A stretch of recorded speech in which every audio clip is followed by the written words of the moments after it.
2050 탄소 중립. 전기차로 바꾸면 될까요? 오늘은 우리 모두 자전거로 등교하는 날이다. 기후위기를 극복하기 위해선 에너지와 먹거리의 전환뿐만 아니라 교통까지도 바꿔야 하기 때문이다. 선생님, 아니 너무 많은 것들을 바꾸는 거 아닌가요? 지난번엔 먹는 걸 바꾸라고 하시더니 이번엔 자동차도 타지 말라는 건 아니시죠? 집이랑 학교야 가깝긴 하지만 여기까지 오는데도 복잡한 차 때문에 사고 날까봐 무서웠어요. 어떡하지? 2050년까지 탄소 중립을 이루려면 말이야. 솔직히 이제부터는 자가용을 타지 맙시다 라고 하고 싶은걸? 그게 정말 가능할까요? 아니, 우리 삼촌만 해도 회사까지 자동차로 1시간이나 걸리는데요? 그럼 우선 이 자료를 봐볼까? 2020년에 영국 리즈대 연구팀이 7,000개의 기존 연구 결과를 분석해서 개인이 탄소를 배출하지 않기 위해 할 수 있는 효과적인 행동 10가지를 뽑았어요. 그중 가장 효과가 큰 게 바로 자동차를 이용하지 않는 것이었어요. 지난 시간에 이야기한 먹거리 전환에서 채식 식단으로 바꾸면 온실가스 0.8톤을 줄일 수 있는데 자동차를 이용하지 않는 건 2배가 넘는 2.04톤의 온실가스를 줄일 수 있어요. 자가용 타지 말라고 하셔서 농담인 줄 알았는데 정말로 효과적인 방법이네요? 선생님, 그럼 전기차로 바꾸게 되면요? 전기차로 바꾸는 것도 1.95톤을 줄이는 효과가 있어요.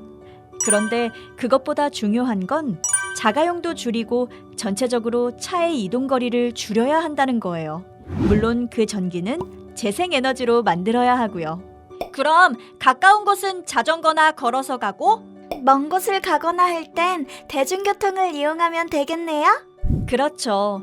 우리가 타는 자전거나 대중교통이 더 안전하고 편리하다면 우리가 자연스럽게 그런 교통수단을 이용하게 되겠죠. 실제로 그렇게 실행하고 있는 나라가 있을까요? 그럼 우리 실제로 변화하고 있는 나라로 가볼까요?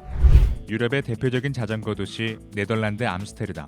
네덜란드인들은 대부분 자전거를 가지고 있을 정도로 자전거가 일반적으로 사용되고 있다. 2015년 기준 암스테르담의 자전거 교통수송 분담률은 36%에 달했다. 국토연구원에서 2020년 12월 발간한 연구 보고서를 보면 네덜란드는 자전거 수송 분담률이 OECD 국가 중 1위로 전체의 27%나 된다.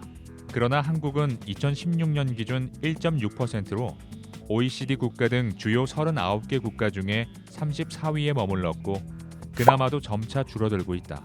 거꾸로 자가용의 수송 분담률은 계속 높아지고 있다. 선생님, 그럼 네덜란드는 10명 중 3명이 자전거로 회사 출근도 하고 마트도 가고 그렇단 얘기네요? 대단하다. 그런데 선생님, 서울도 자전거 도로도 늘리고 따릉이도 많이 보급했잖아요. 맞아. 그런데 왜 자전거를 타고 회사나 학교 가는 사람들이 줄어든 걸까요? 그건 단순히 자전거가 많이 생긴다고 해서 많이 이용하게 되는 것과는 다른 문제이기 때문이에요. 이번엔 우리가 힌트를 얻을 수 있는 프랑스로 가볼게요. 지난 2020년 파리의 안 이달고 시장은 파리를 위한 선언에서 도시 비전을 발표했다. 그 중에서 눈길을 끄는 몇 가지를 보자. 파리 시내 전역을 자동차 시속 30km로 속도 제한을 뒀다. 그리고 무려 6만 개에 달하는 자동차 주차장을 자전거 정류장으로 전환하겠다고 밝혔다. 한마디로 자동차보다 자전거가 편한 도시로 만들겠다는 것이다. 게다가 일자리 등의 변화를 내포하는 정책도 포함했다. 집과 직장, 학교를 15분 안에 오가는 15분 도시 프로젝트를 진행하겠다고 선언했다. 빠르고 멀리 이동하는 도시가 아니라 걷거나 자전거를 이용하면 필요한 곳 어디든 갈 수 있는 그런 도시로 만들겠다는 것이었다. 시속 30km면 어린이 보호구역 속도잖아요? 우리 초등학교 앞처럼. 이 속도면 저희 삼촌은 아마 속이 터져버릴 거예요.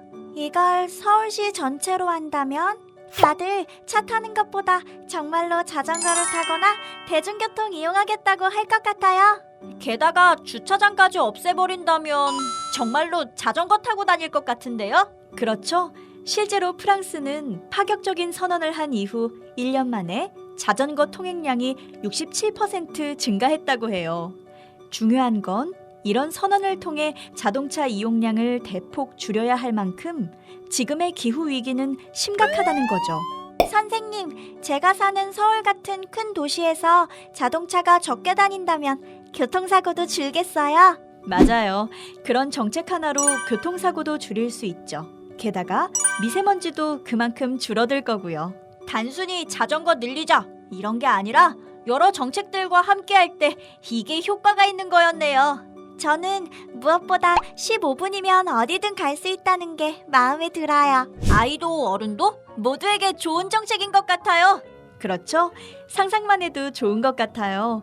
프랑스 파리와 네덜란드 암스테르담 같은 곳을 만들기 위해서 지금 우리가 할 수 있는 것부터 한번 도전해보고 싶네요.